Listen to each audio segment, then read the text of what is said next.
So, charge. And yes, I want to declare war. This game is much more focused on maintaining alliances, and things can get pretty complex between nations. But declaring war on them, their allies are Denmark, Russia, Saxony, and Courland. Now, Denmark is pathetically weak, and they'll have much greater threats than myself at the beginning of this game, namely Sweden. So I doubt that they'll actually join the war, and if they do, I really, really doubt that I'll see any sort of significant lash outs from them. Russia, they're big, they're weak, and same thing as Denmark. They'll have to worry about Sweden early on, especially if they waste a lot of forces pushing against me. Saxony is right south of my capital, but they're a minor nation, as is Denmark, and they only own one territory as far as I remember, and they won't be very likely to push all their forces out because it would risk losing their only territory, which would eliminate them from the game. Same thing with Courland. Courland is Poland-Lithuania's military hand. I can expect to see quite a bit of fighting from them, but I'm pretty sure I can deal with them. I have the option to call my non-existent allies to help. But okay, Denmark didn't even join the war, so no big deal. Russia, Saxony, and Courland. Courland and Saxony, I'm pretty sure, have to join, being that they're protectorates of Poland-Lithuania. Russia most likely won't even try and help. So we'll go ahead and charge in there. And the battle's in my favor. Not that that's any sort of surprise.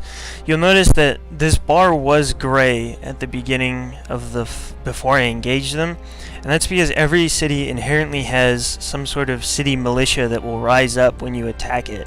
Now, larger cities obviously get more militia to save the day, but this is a really small city, so they only get 4 units of really weak skirmishers. You can see they have 3 units that are slightly better. Well, actually, 1 unit being the best because it's their captain unit, and then there's 2 units of kind of mid-range skirmisher line infantry, and then 1 just utterly pathetic militia unit. If I can get them to break early, it'll just make things so much better. But then again, that's what cavalry and cannons are for. You also notice that, yes, I have pikemen.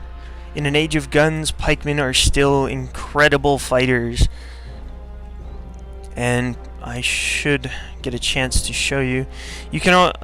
There's a new option here that was never in any of the previous Total Wars that I've been aware of, and that's that you can demand the enemy to surrender to you. And I always do this just, excuse me, as a check, but most of the time it's refused if it's the very first turn of your attack. If you siege somebody out for a long time, they're more likely to surrender to you. But I'm not even gonna bother. I just want to attack these guys. It should be a pushover.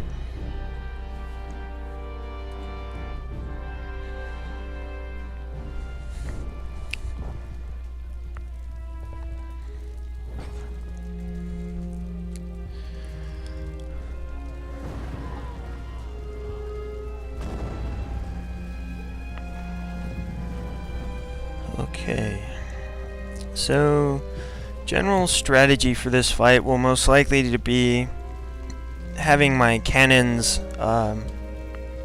nibble away as best they can for a while on the enemy lines, and hopefully provoke him into some sort of tactical blunder. But my cannons, being that they're very early age cannons, they still hurt infantry, but they have to hit, and that's the giant variable for them, is that they are incredibly inaccurate cannons. As well as I only have 1 type of shot for them at the moment, which will be one of the things I change as soon as I finish researching ring bayonets. I'll get them canister shot. which makes them incredibly effective. Okay, pretty open grassland here. What I might do is there's a slight hill over here, so I might plant my cannons up here on this hill and just kind of shoot at him. The cannons have, as you can see by this orange line, they can shoot a ridiculous distance. This is their boundary. They can pretty much hit the enemy anywhere he is in his starting box.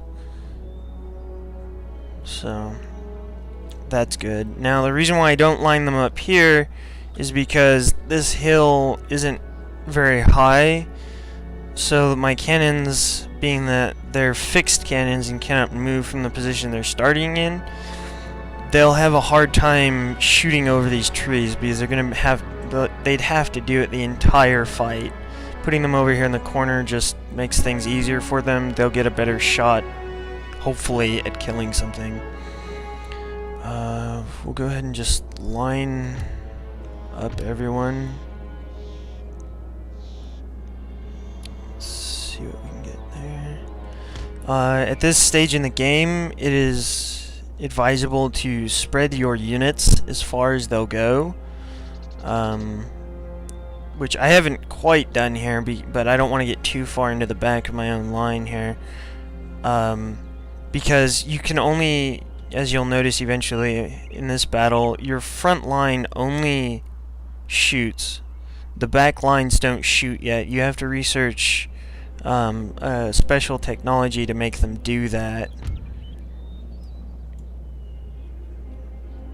Okay, I have to deploy my pikemen. We'll put them here. He has no cavalry, so I really don't have to worry about where these guys go. A big note on cavalry is they are fragile as glass.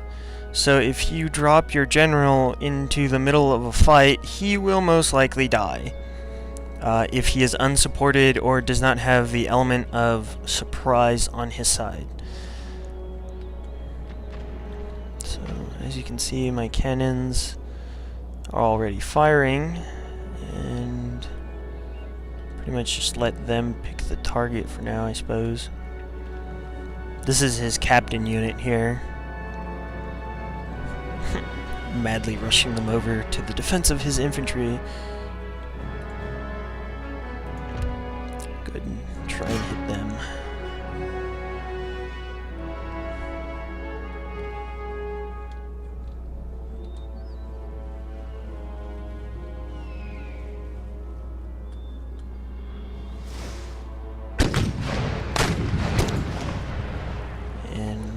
I'm pretty sure they are going to miss for a while.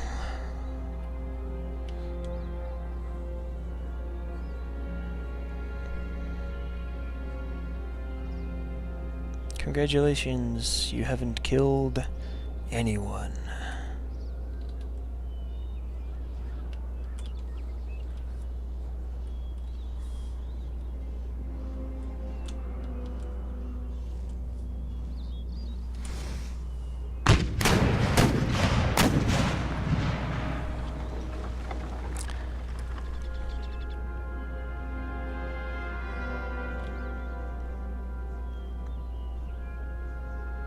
I'm sure they're gonna have a heck of a time actually shooting anything, mainly because these trees will, in fact, have they do have a collision size.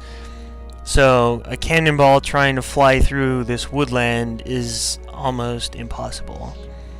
So I'll see where their captain's unit ends up, but most likely it's gonna end up being me moving my line somewhere out here into this grassy area to try and provoke them to come out of these trees.